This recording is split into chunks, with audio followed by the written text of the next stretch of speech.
네, 안녕하십니까. 열정의 새벽 TV 두 번째 촬영입니다. 지금은 6시, 새벽 6시 10분 동백 호수공원의 새벽 야경입니다. 여러분 모두 성공적인 삶을 원하시죠? 네, 그러기 위해서는 글쓰기를 바로 해야 됩니다. 글쓰기를 해야만이 내가 원하는 것이 무엇인지, 성공이 무엇인지, 행복이 무엇인지 규정할 수가 있어요. 성공을 원하지만 성공이 뭔지 몰라요. 행복을 원하지만 행복이 뭔지 몰라요. 자기만의 성공, 자기만의 행복이 무엇인지 규정할 수 있어야 합니다. 그러면 그렇게 해야지만이 내가 행복할 수 있을 때 행복할 수가 있는데, 그것을 규정짓지 못하고 정의 내리지 못하면 행복해도 행복하지 않을 수 있습니다. 그래서 글을 쓰기를 해야 됩니다.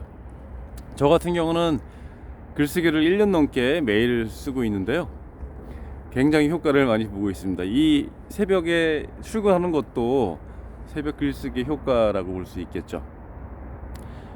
세계적인 명문대학교인 에일대학교에서 이런 조사를 했어요.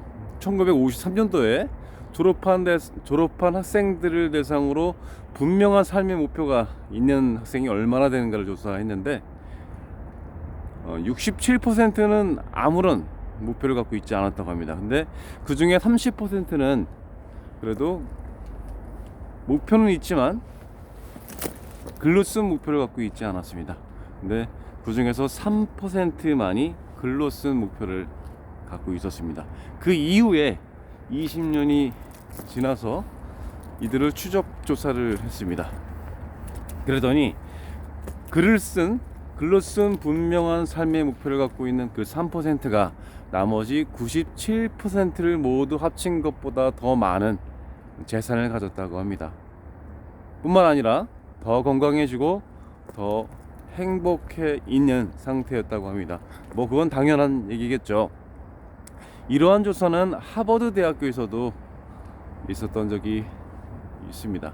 그래서 글을 써야 됩니다. 근데 이 조사에서는 목표에 대한 것을 설문하였지만, 제가 말씀드리고 싶은 것은 글쓰기는 매일 적어야 됩니다.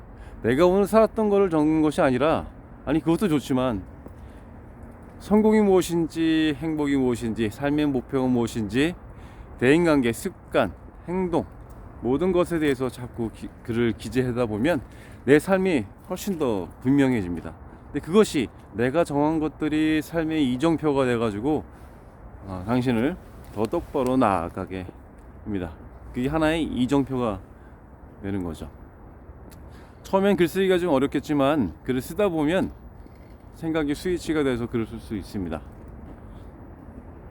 네, 오늘 새벽에 열정TV 아주 기분 좋게 출발합니다. 여러분, 글을 쓰십시오.